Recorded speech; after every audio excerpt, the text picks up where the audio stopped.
Hello and welcome to another episode of Pakistanomy. In the last few weeks, the Pakistan Telecommunication Authority has been on a rampage, essentially banning one platform after another, talking about immoral and indecent content, and really having a broad interpretation of the Pakistan Electronic Crimes Act of 2016 to do this. So we figured we have a conversation around what's going on with Farieha Aziz. Farieha is a brilliant co-founder and director at Bolo Bhi, which is a civil society organization doing fantastic work on making sure that internet freedoms and free expression on the internet is protected in Pakistan. So Faria, welcome to Pakistanomy. Thank you, sir. I want to start with your take on what's going on. The TikTok ban that happened a couple of days ago really seems to be the straw that broke the camel's back. But this is not something that has come out of the blue, right? There has been a slow and steady uptick in what the PTA is trying to do. So just help the listeners understand in terms of what's happened over the last few weeks in Pakistan and why this is a cause for concern for many of us who talk about and are worried about free expression, not just in Pakistan, but in around the world. So this is something, it's a pattern that we've seen since July. PUBG, Bigo, then various chat apps, dating apps, all of them have been blocked or served warnings. And even TikTok was earlier served a final warning, as PTA termed it. So this is, and also other than that, what we've been seeing is, on the PEMRA front, the other regulator, which is the Electronic Media Authority, with dramas, with ads, and both PTA and PEMRA are saying we're receiving complaints from users or consumers who are saying to us there is obscene, immoral content available, and so this is essentially in response to that. However, the actions are still ad hoc and arbitrary. Um, and this is something that came up at the time of PUBG. Actually, it was very interesting to see the reaction. Often, these bans, as they are even now by some people, are celebrated, saying, "Oh, good job, PTA. You should definitely, it's all about protecting the morals of our society and youth." And so videos should be banned and everything else, these platforms should be banned. But PUBG elicited a strong reaction, especially from the gaming community, who were just not taking it. And interestingly, the company also filed a petition before the Islamabad High Court, and this is also something we've not seen happen before when larger platforms or foreign platforms have been blocked who do not have a legal or physical presence as such in the country and are not localized. So that was different and interesting. And also, the Islamabad High Court did say you need to lift the ban on PUBG. PTA cannot make these assumptions that such games are leading to suicide or mental health issues, because that's what the PTA order, in a very overbroad manner, also referenced.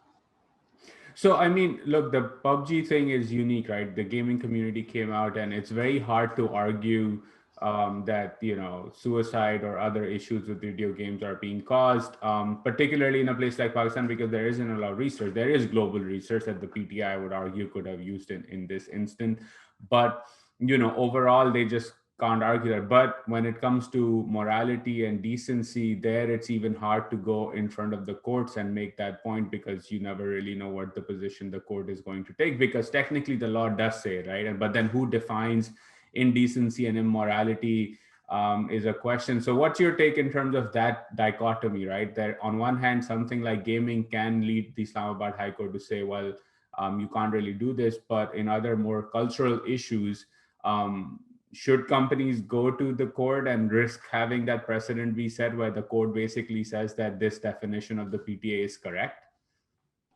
You're absolutely right in terms of, so with the gaming, it's still easier. Even though they did seem to imply that there was indecent or content or not culturally, appropriate content. However, when we talk about immorality or decency, etc., these are again blanket vague terms, and it's a harder thing to take before the court, as well as blasphemy, right? So often these are the two categories that are that content is linked to. Either it's blasphemous content or anti-religious content, or there is then cultural sort of immoral content, right? And we know that as a society, also in courts, there's a particular view taken towards it. It's a hard, you don't have much maneuver room around this. So that, which is why most petitions, most arguments have been based on abuse of process, versus really coming down to the content of it. We never really get down to the content discussion. And so we're always talking about abuse of process. So they acted beyond their powers, it was illegal, it's overbroad, however. So in Article 19, and Article 19 of the Constitution of Pakistan contains these terminologies, right? Decency, morality, etc., etc. Now, it's very vague to begin with. It actually subjects your rights to freedom of expression to a lot of limitations and restrictions. Now, how? But then we come to how is this to be interpreted, and who's supposed to do that, right? Now, Article 19A, which is our right to information, the section of the Constitution, has been legislated upon. So there are prescribed methods in terms of what you can ask for, not ask for, what is the procedure for doing that, and how it may be provided, and if you're denied, and all of that. Article 19 has not been legislated. It just sits there in the Constitution as an article, and is applied. We don't have great jurisprudence either developed around it in court. So there's nothing really to rely on. So what happened then with the Prevention of Electronic Crimes Act 2016, which is a cybercrime law as we refer to it, Article 19 gets copy-pasted as Section 37 of PECA, and PTA is empowered then to interpret and apply the restrictions, these broad categories, which remain undefined to date, by Parliament, by the judiciary at large. And so a legislative and a judicial function has been outsourced to a telecommunications authority.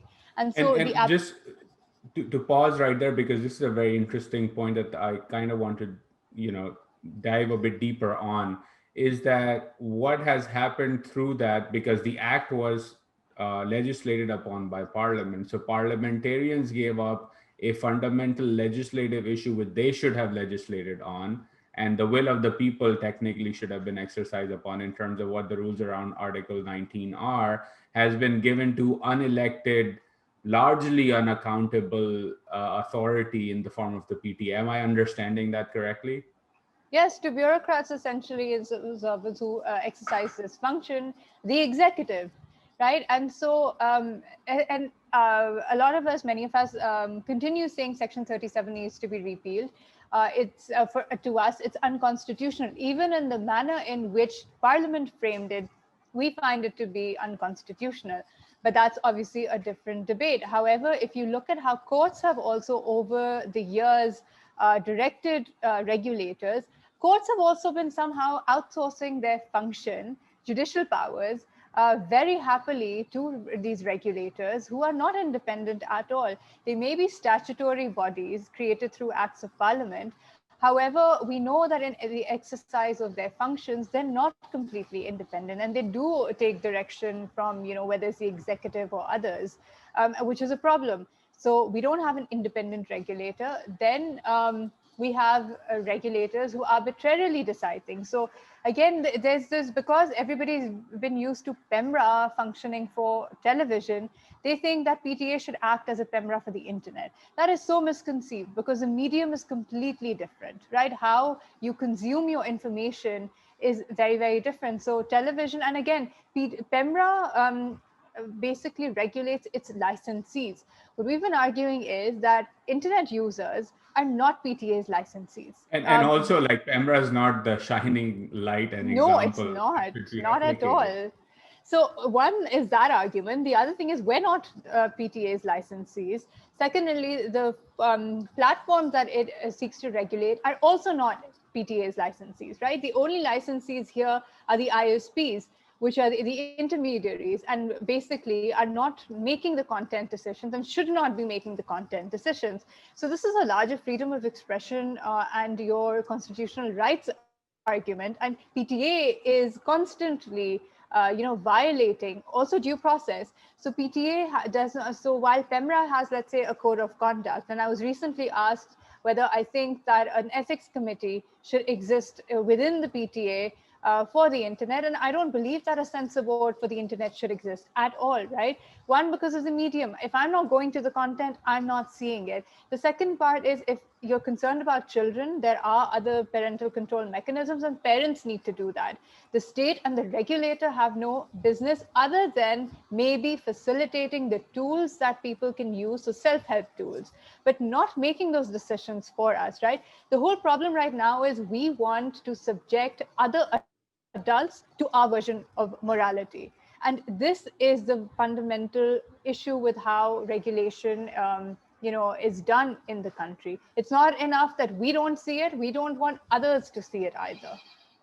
And not to be ageist about this, but I mean, I will be, because the bureaucrats and the people making those decisions there's a clear generational divide. So they're not digitally native. They are not folks who understand how the internet frankly works. Like, I was listening to a video over the weekend, and someone made a very valid point, was that, give one of these folks a brand new iPhone or Android, open out of a box, and tell them to call them on WhatsApp in 15 minutes. And odds are they won't be able to do it, because it's just, there's a clear divide. And it's not about age, it's just a generational shift that has occurred, and the world is moving really fast. So we can't expect this type of regulation to occur, especially when the goal is digital Pakistan, right? Before going to digital Pakistan, Farieha, as you were mentioning that, I remember speaking to you in Karachi when I was there a couple of years ago or so, and we were talking about PECA and our worst sort of nightmares about this. So 2 or 3 years on from that, where you are today, particularly, are those worst nightmares about this terrible, terrible piece of legislation being realized? Oh, absolutely. If you look at, and so this is 5 years on, right? Our advocacy against this law started in 2015 when the leaked copy, we were able to obtain it, and then we started advocacy around it. And it went through various iterations. If you look at what we submitted then, all of our reservations that we put on record repeatedly, and the documentation of abuse under Section 37, Section 20, which we call the criminal defamation, or broadly different sections of the law, but also how the FIA exercises its powers or PTA exercises its powers. Every single thing has been confirmed, and they've gone far beyond also in terms of how quickly the consequences set in of this law. And it started as early as 2017, hardly a year into it, right? Really shows you, as we said, that the intent of this law was never to provide protection to citizens. The intent was always to control and assert the state's hegemony over speech and information. And that is exactly what we are seeing. And I don't just say this in terms of, political speech. There's a cultural hegemony also. This homogenization of Pakistani society, of erasing any kind of diversity that exists, right? And that is something, so the cultural front has always been another battleground, which we've seen in the name of religion, in the name of culture, things are shut down. And this is what we're seeing play out even now in this instance, right?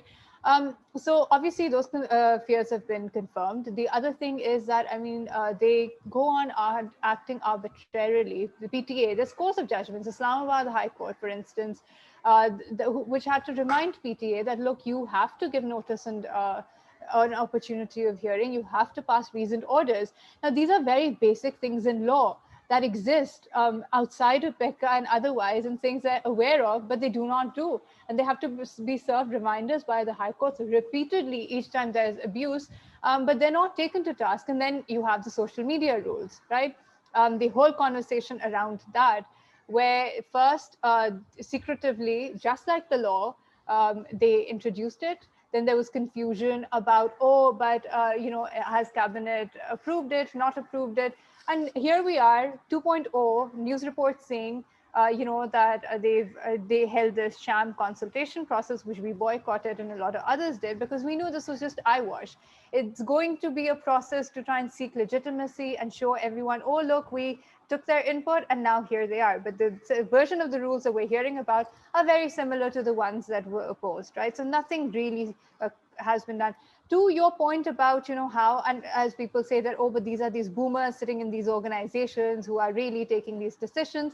My concern, though, I do want to flag this, is that while, yes, it's a generational issue, I don't have huge hopes from, let's say, millennials and Gen Zs, especially in the the current political scenario, because when TikTok was served a final warning or Bigo was blocked, if you look at what the Prime Minister's focal person on digital, he tweeted, was that we need to do these things, to protect sort of our culture and all of that. So this mentality does exist across generations. And the mentality that we will enforce our political view, our cultural view, our religious view on others. And right now, all over in Pakistan, you can see is the majoritarian coercive consensus imposing itself on various minorities. And this is something we're seeing play out on the internet as well and society at large.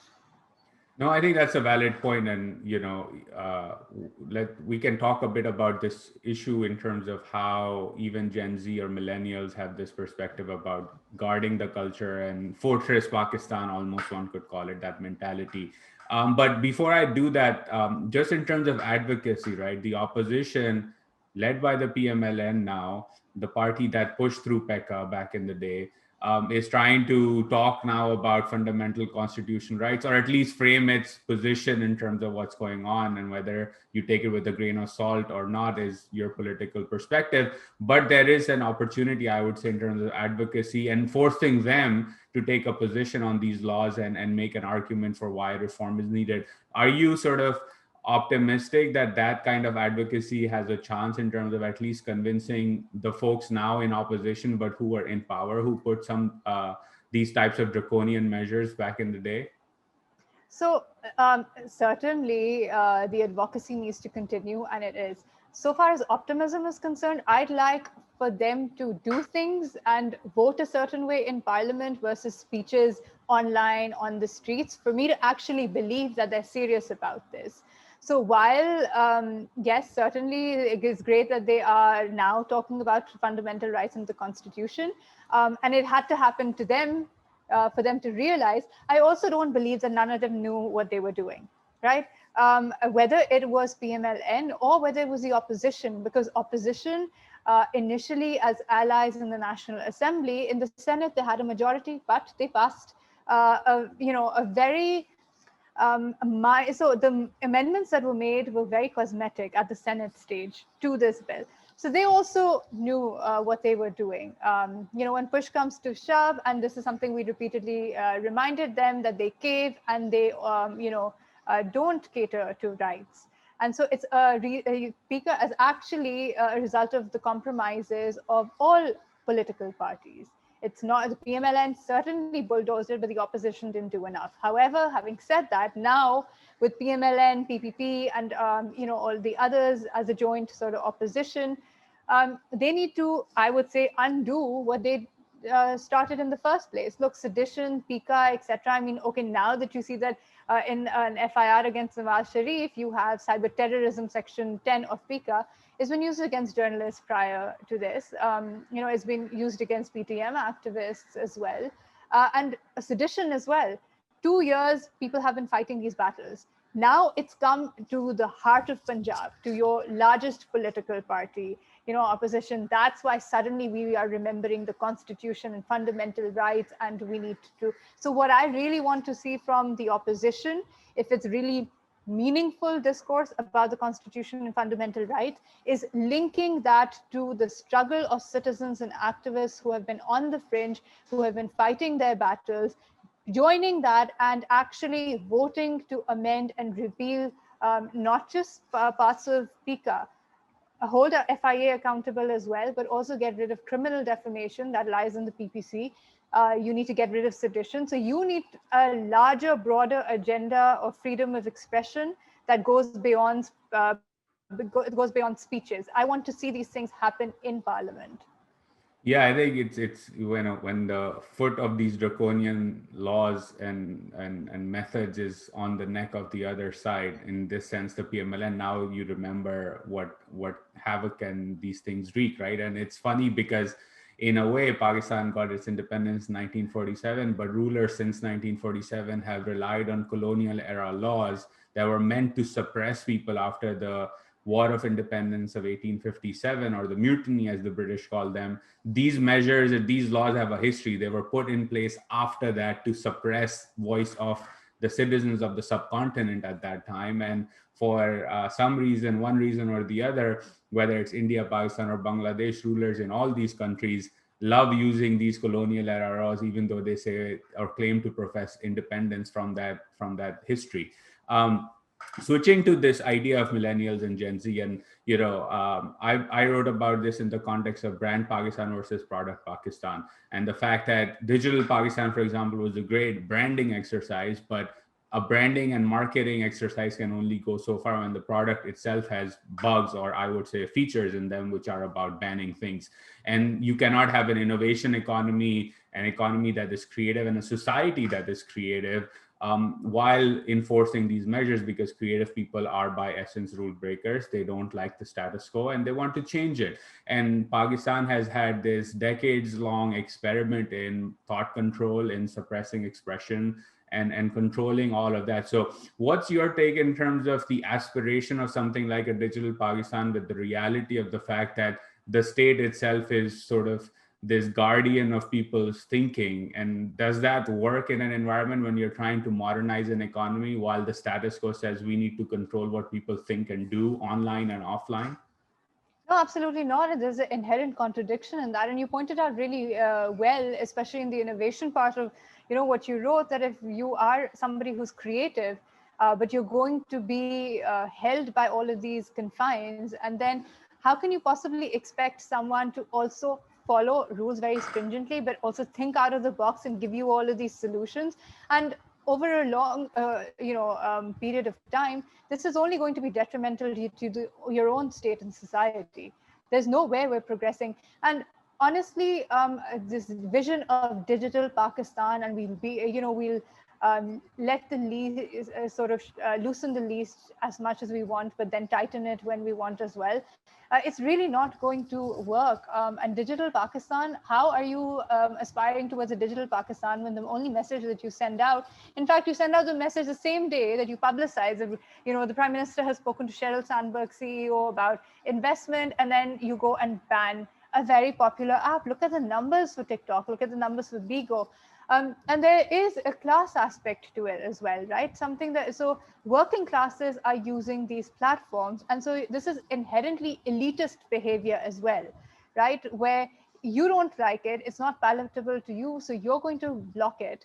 But a significant number, as it is, in internet penetration is not what it should be. Access to the internet in Pakistan, or stable quality access, is not what it should be, right? Instead of focusing on that, the people who are and have migrated to these platforms are using them, have established a presence, are also earning through it. You just take it away overnight.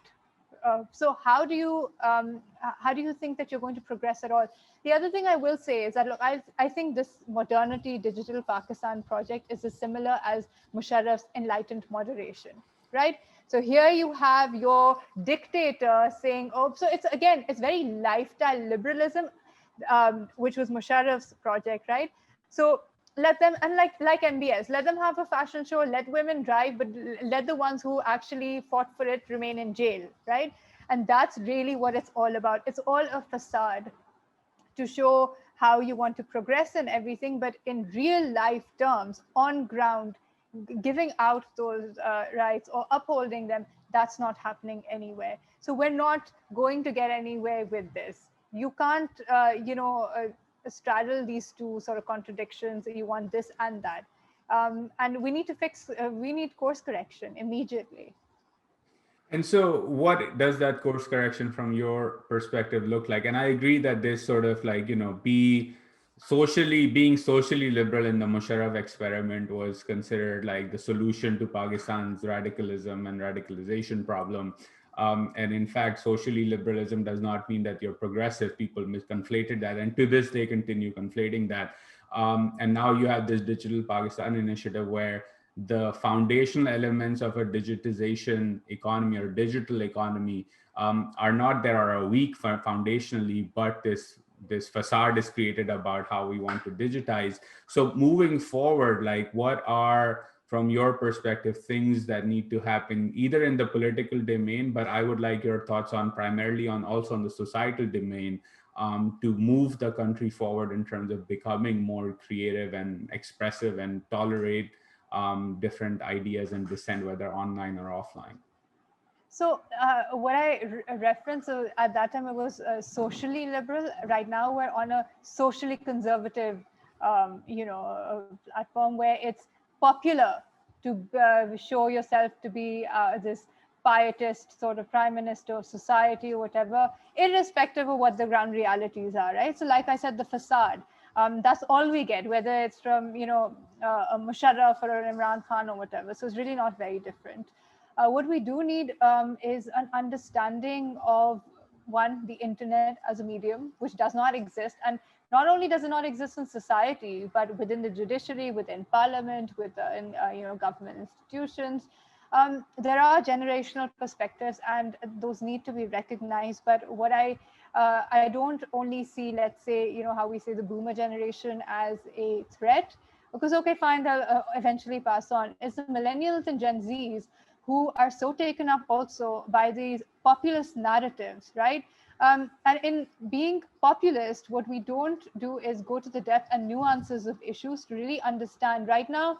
So it's about canceling out each other's narratives or voices. It's not about diverse voices being on the same platform, hearing one another out, right? There's manipulation of platforms online as well. So something that we used to think internet was a democratizing space, and so were these platforms. That's not true anymore. The way that has been a right-wing capture also politically, but also how states have manipulated and put their resources towards it and established and entrenched their power, things have changed drastically. So on the political front, we're going to have also acknowledge this, right? Have these debates, and fundamental rights really have to come back. So unfortunately, that's always a fringe argument. It cannot be the fringe argument. It has to be the core argument. That unfortunately does not happen. No, it's not okay when a prime minister decides to make a statement or the judiciary makes an off-the-cuff remark about blocking something, or the PTA goes ahead and does it, right?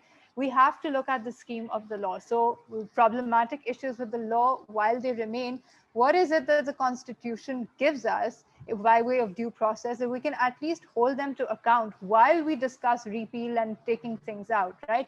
PTA cannot act arbitrarily even as per law as it exists. So what is Parliament doing? What is the judiciary doing? We've seen some good judgments by the Islamabad High Court, not in a partisan manner. They are only enforcing how the law should be enforced by asking the right questions. So we need Parliament to do more of that, the standing committees to do more of it. FIA had to submit reports under PECA. 53 of PECA says biannual reports by the FIA. Only one to date has been submitted in all these years. And so why isn't Parliament asking them for this information? When you file right to information requests with the FIA, they said we're not bound to respond. That's a violation of the law of the land that was enacted by Parliament. Yes, they are bound to respond. Are they the law unto themselves? The FIA and PTA are certainly acting this way. So we have to curtail that. On the social front, right, this panic about morals, and again, it's so duplicitous.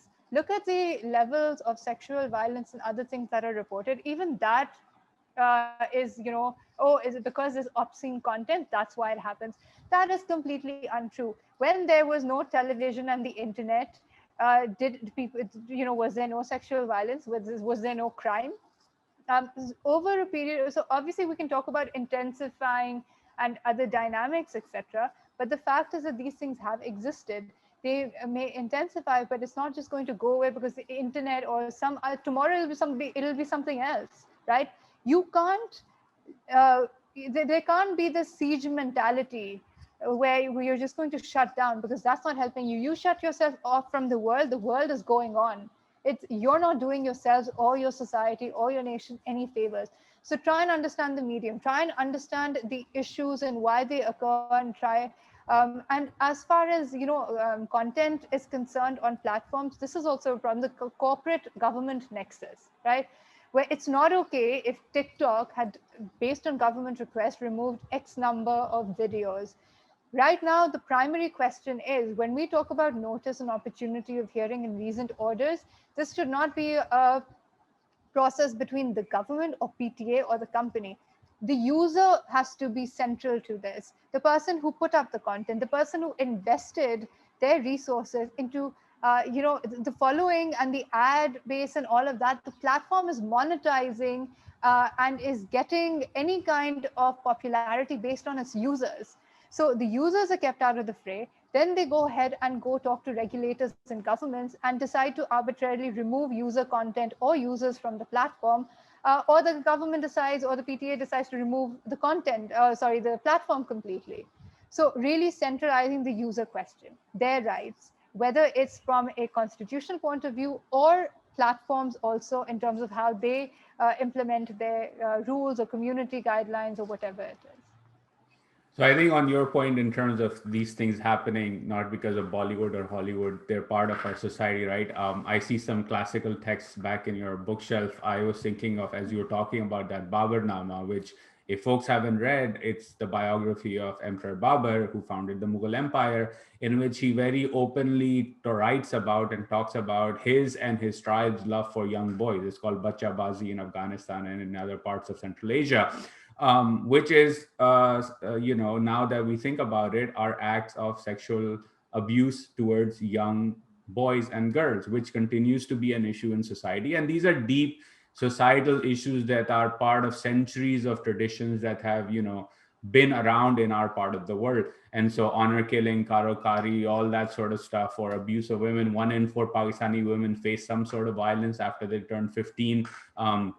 This is from the Pakistan Demographic and Health Survey. So this has nothing to do with, access to Bollywood or Hollywood. In fact, you look at parts of FATA and former FATA and KP and Balochistan, the rates of abuse there are higher, and in fact, they are less connected to the internet. So one would argue that clearly something else is going on here looking at the data. But I think there's another important point, or one more important point I wanted to make, is that when you look at the sort of morality question coming from leaders, let's talk about Prime Minister Imran Khan, a renowned playboy in his youth, now someone who has found his faith, and there's nothing wrong with that. You can go either way in terms of your perspective, and that's your perspective, whether you're conservative or liberal.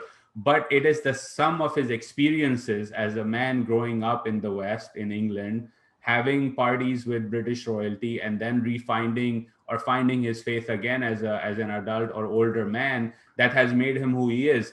Now, to deprive other youth of that opportunity to have a variety of experiences that make them who they are in the future is like stealing experiences from people. And I think personally, I think that's wrong.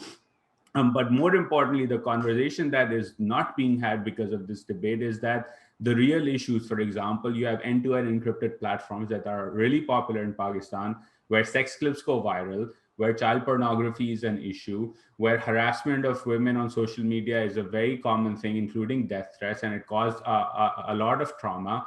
Those conversations are not happening because the platform is trying to deal with immoral and indecent content orders from the PTA and trying to stay afloat out of that, where in reality, if you have a real sort of important societal goal to achieve, you should be having a conversation around things like that. And for some reason, we sort of miss the real conversation and the meaningful conversation worth having in this entire debate. Because it's not populist, because it's not a slogan that people get behind. And this is what we saw after the gang rape on the motorway, right? Where we're saying, oh, let's hang them, let's do this, without even recognizing that, okay, even if you are going to hang someone, which we're obviously not in favor of, right, in terms of the death penalty or brutalization of society and the effect of that, how will you arrive at that?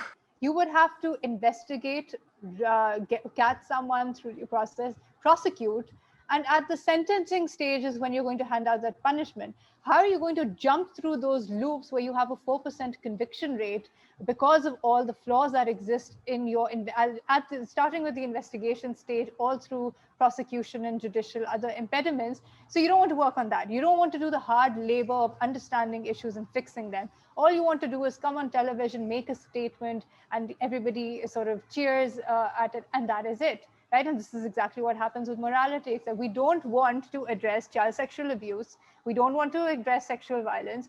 We don't want to address the platform. So I referenced this in a news talk show earlier as well, where, so women do get rape threats, death threats, all kinds of things, sexualized memes, humor. It's a whole spectrum of things that are happening, right? So prior to the law, the narrative was, and actually the then IT Minister Nusha Rahman latched onto this, right, to bulldoze PECA through. It was, oh, women are being harassed online. There is no law. This is why we need a law, right? You've exhausted that entire argument, because 4 years later, what is happening for women? What recourse has this law provided to them? Actually, on the other hand, this law is being weaponized against women who are disclosing sexual harassment and violence, and they are being charged with defamation under this law. So really, when you talk about gender justice and what the aims are and how it's actually implemented, so there is a patriarchal consensus also in society, and that's something that we see online as well, where we're going to control, and we're also going to control the narrative in a way that we're going to say things that might seem to address a situation, but we're not actually ever going to go around and on ground start addressing it. Look, Kasoor happened. It was termed as a child pornography issue. It was not a child pornography issue. It was a child sexual abuse issue, not a scandal. That obviously had a dimension because children were being filmed. This is true also of a lot of rape cases, where not only are we seeing that there are a lot of rapes and murders, but also a lot of rape that is being filmed and then blackmail. And this is a lifelong trauma that remains otherwise as well, right? We're doing nothing to address any of these issues, or the fact that there's a stigma associated with reporting. Why does that exist? Because of your society, because of the mentality, because of what happens when you go to the law enforcement and judiciary, right?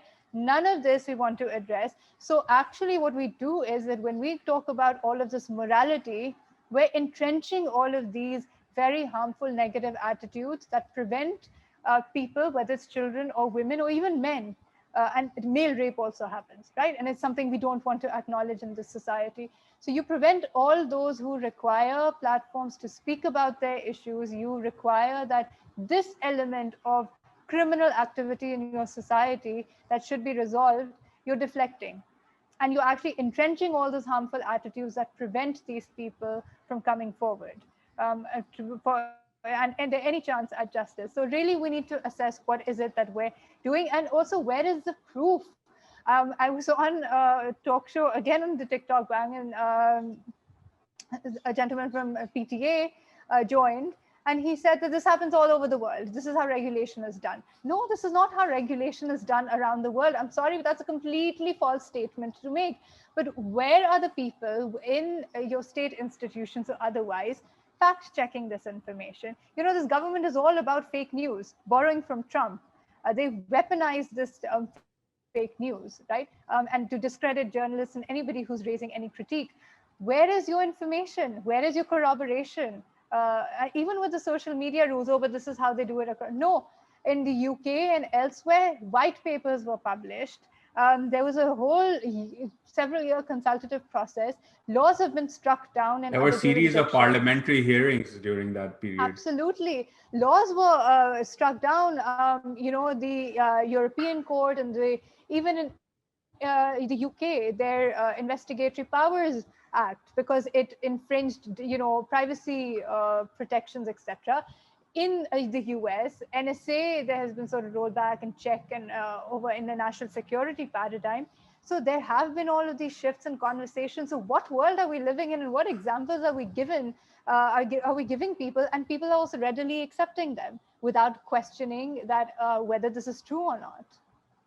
And I think on the motorway case, for example, I believe the rapist still has not been apprehended, and coverage on television has been barred according to court orders, if I'm not mistaken. But again, the point around not wanting to do the deeper dive and study around these issues, like I remember watching the Netflix TV show Mindhunter, which is based on the FBI's groundbreaking work on serial killers. They decided, and it was even at that time a few decades ago, an uphill battle in the FBI. They said, we have these bunch of serial killers that are in jail. why not have interviews, in-depth conversations with them to understand what motivates them, why do they make the choices they do, and is there some psychological element? And it led to groundbreaking research that furthered humanity's understanding of serial killers, because it's not just about hanging serial killers and, oh, there will be a deterrent factor. No, there's a lot of complexity in terms of what this human being, mostly an adult man, faced as a child growing up. Were they abused by their father? Were they abused by someone else? Was there other issues? Were they killing cats as a young boy and no one paid attention to it? All of that needs to be studied in the Pakistani context before you decide what it is that you need to do to solve this crisis. And it is a crisis. Hanging just won't do. So I think it is quite a disappointment to see that our society still to this day sort of stuck in that sort of hang them and you will deal with the problem mentality.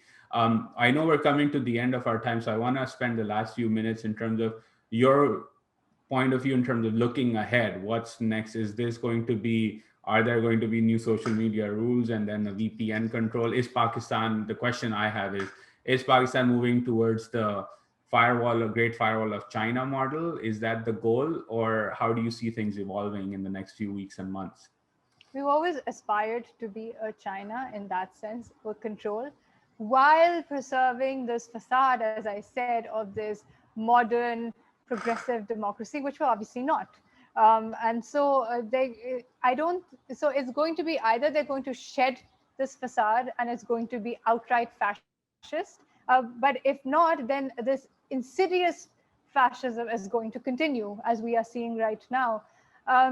So we know for a fact we have these laws, we have filtering technology in place, surveillance technology in place, which also circumvents legal protections, and nobody's looking at that or talking about it. We have a second version of the social media rules that will surface at some time. It's still secretive. There's still confusion about what stage it's at.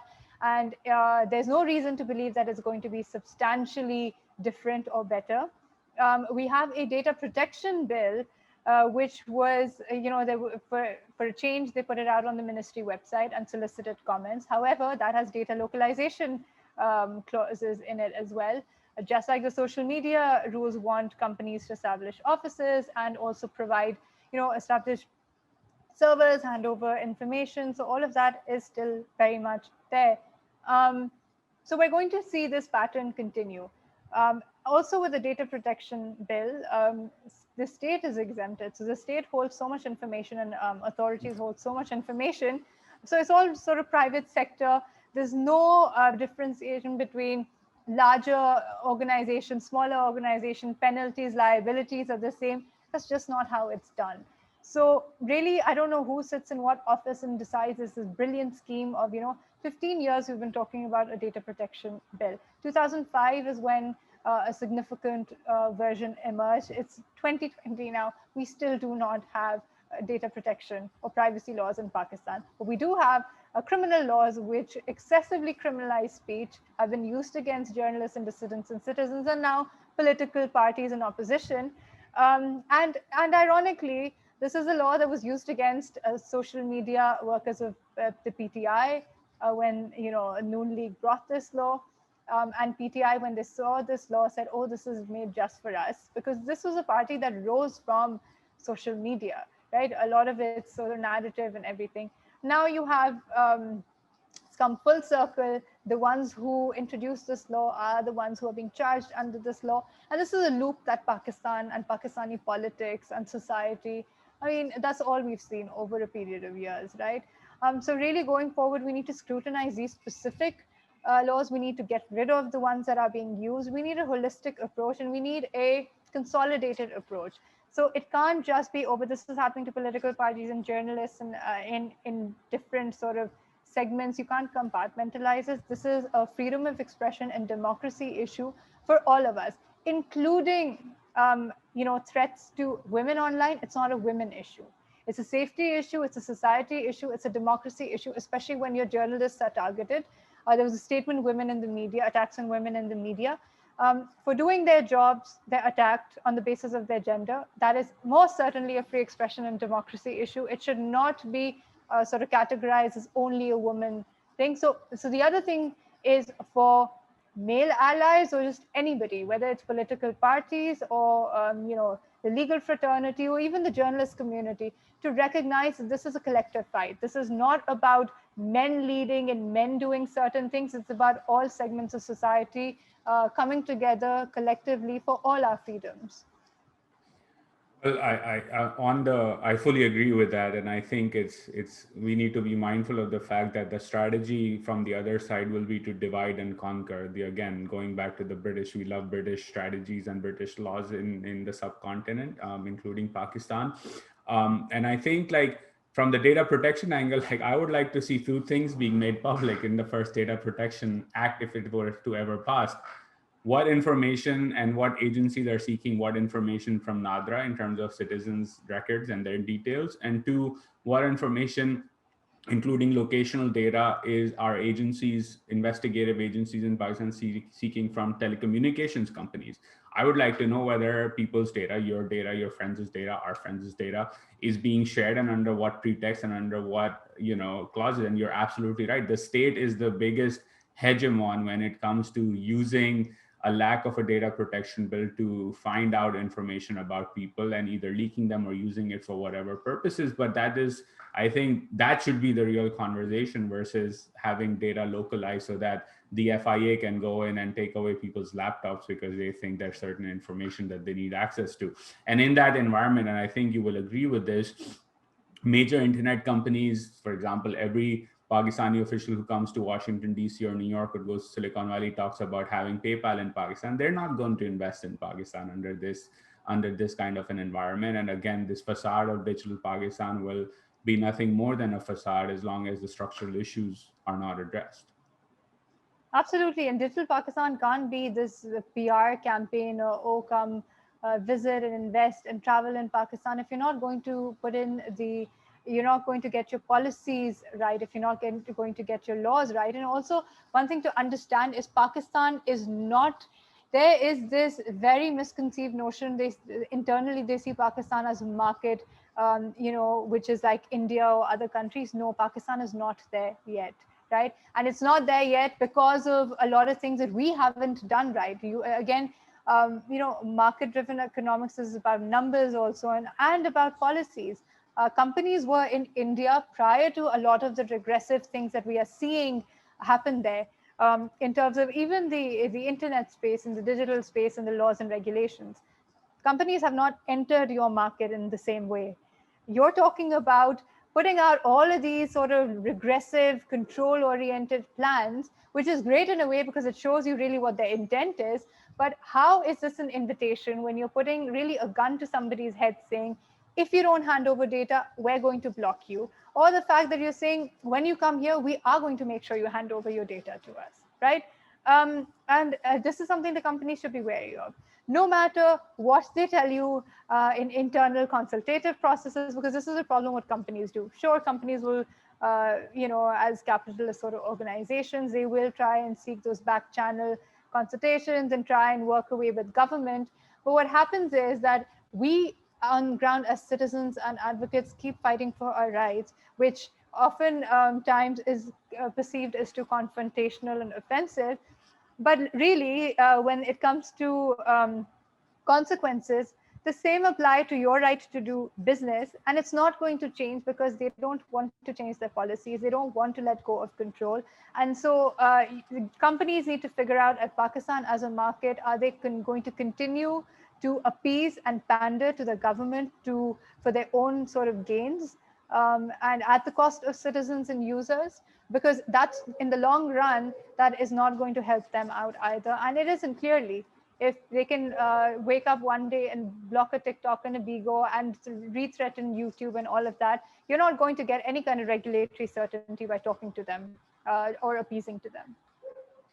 Well, on that note, Farieha, this has been a wonderful conversation. You, your organization, Bolo Bhi, there's a small community of digital rights activists, very tightly knit in Pakistan, that are doing a fantastic job and keep up the vociferous opposition to this sort of creeping moral policing and creeping authoritarianism and fascism in Pakistan. I wish you all the best. Stay safe, and we'll chat with you again soon, see how things develop. Maybe TikTok is the straw that breaks the camel's back, but I think both of us are equally pessimistic in the sense that this is a continuation and the trends will accelerate in the next few months. So stay safe and keep up the good fight.